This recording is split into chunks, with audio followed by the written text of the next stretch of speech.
तो जैसा कि हम अभी बात कर रहे थे कि सॉल्वेंट और सॉल्यूट को हम कैसे आइडेंटिफाई करेंगे, तो सबसे पहले हम फिजिकल स्टेट को देखते हैं। दूसरा एग्जाम्पल हम देख रहे थे वाटर और हम मिलाए थे इसमें अल्कोहल, ये दोनों मिलकर सॉल्यूशन तैयार हो गया। सबसे पहले हम फिजिकल स्टेट देखेंगे, दोनों का फिजिकल स्टेट हम देखें, सॉल्यूशन का फिजिकल स्टेट पता लगाए, पता चला सबका फिजिकल स्टेट यहाँ सेम है। तो जब सारे कंपोनेंट का फिजिकल स्टेट सेम हो तब फिजिकल स्टेट से सॉल्वेंट और सॉल्यूट का डिसीजन नहीं होगा, तब हम अमाउंट को देखेंगे। अगर हमको कंपोनेंट्स का अमाउंट पता है तो हम सॉल्वेंट सॉल्यूट को पहचान पाएंगे, नहीं तो हम नहीं पहचान पाएंगे। अगर इस सॉल्यूशन में 10 लीटर वाटर है, 2 लीटर अल्कोहल है, जो अमाउंट गिवन होगा हमको उससे मतलब है। तो वाटर अगर 10 लीटर दिया हुआ है इस सॉल्यूशन में, अल्कोहल अगर 2 लीटर दिया हुआ है, तो जो कंपोनेंट मोर अमाउंट में होगा हम उसको सॉल्वेंट मानेंगे और जो दूसरा कंपोनेंट है हम उसको सॉल्यूट मानेंगे। मतलब हम फिर से बात करें तो सॉल्वेंट और सॉल्यूट को जब भी पहचानना होगा तो सबसे पहले हम फिजिकल स्टेट देखेंगे। जब फिजिकल स्टेट से डिसीजन नहीं होगा तब हम अमाउंट को देखेंगे। जिसका अमाउंट ज़्यादा होगा वो सॉल्वेंट और दूसरे को सॉल्यूट मानेंगे। मतलब हम यहाँ अगर इसे डिफाइन करें तो if all components have same physical state, then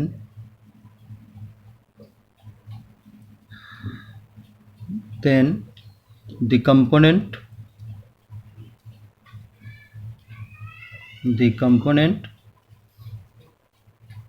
which is present in more amount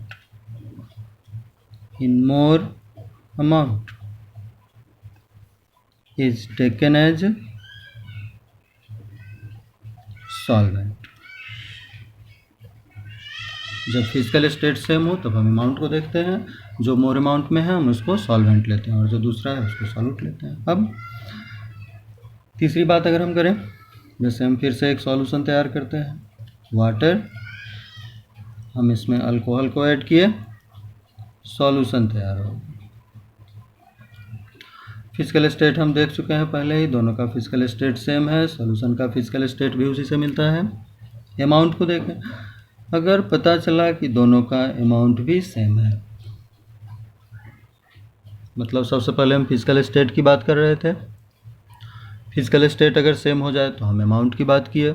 अब अगर फिजिकल स्टेट भी सेम हो और अमाउंट भी सेम हो तब अब हम पे डिपेंड करता है कि हम किसे सॉल्वेंट मानते हैं और किसे सॉल्यूट मानते हैं। हम किसी एक कंपोनेंट को सॉल्वेंट मानेंगे और बाकी कंपोनेंट्स को सॉल्यूट मानेंगे। हम चाहे तो वाटर को सॉल्वेंट माने, अल्कोहल को सॉल्यूट माने, हम चाहें तो इसे सॉल्वेंट माने और इसे सॉल्यूट माने। मतलब इसे हम लिखना चाहें तो if all components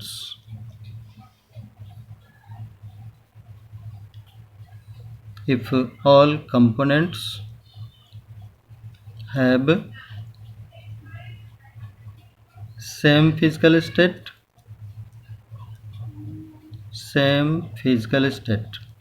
and same amount,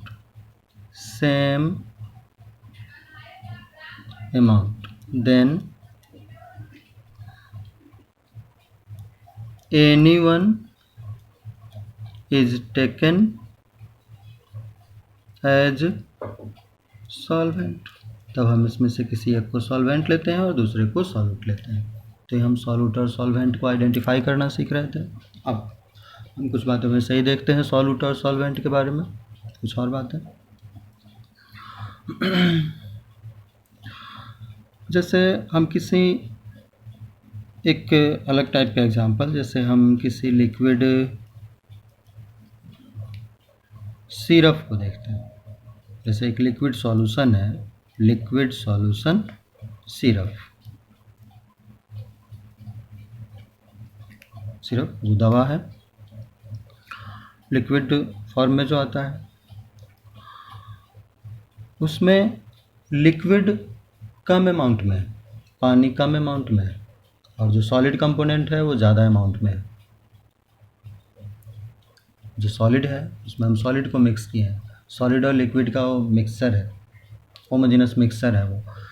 तो लिक्विड उसमें कम अमाउंट में है, सॉलिड ज़्यादा अमाउंट में है, लेकिन हम वहाँ लिक्विड को सॉल्वेंट मानते हैं। कारण फिजिकल स्टेट के द्वारा हम डिसाइड करते हैं वहाँ पर, मतलब लिक्विड सॉल्यूशन, जैसे syrup in liquid solution, syrup liquid is in less amount but liquid is in less amount but yet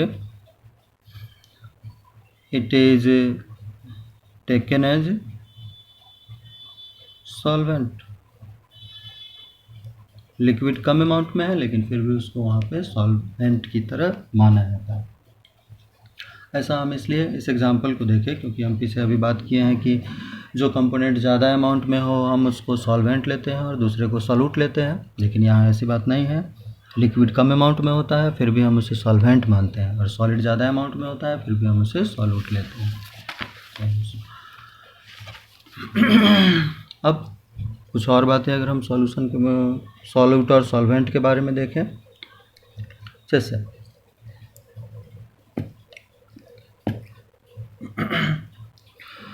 हम एक सॉल्यूशन तैयार करते हैं वाटर और शुगर का,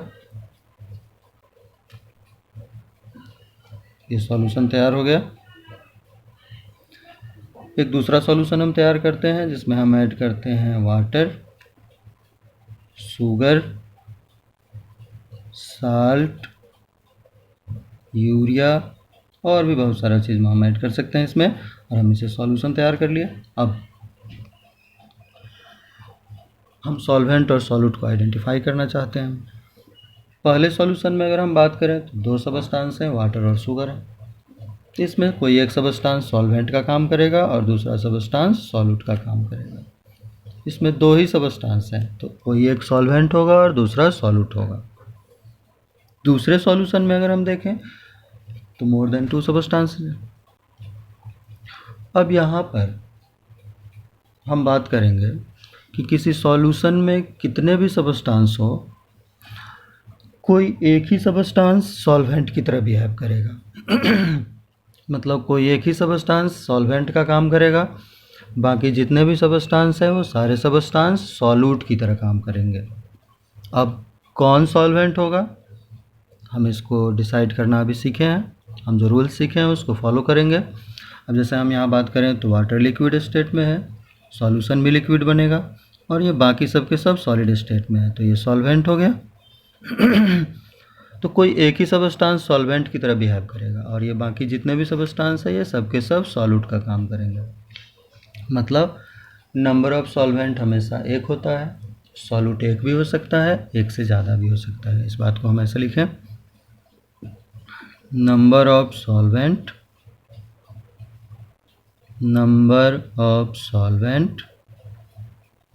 in a solution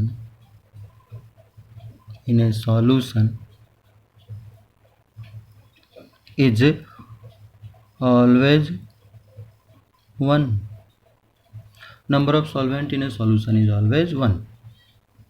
सॉल्यूट की बात करें तो सॉल्यूट में बी 1 और मोर, सॉल्यूट एक भी हो सकते हैं, एक से ज़्यादा भी हो सकते हैं। जैसे हम पहले एग्जाम्पल में देखें तो एक सॉल्यूट है, दूसरे एग्जाम्पल में देखें तो 3 सॉल्यूट है।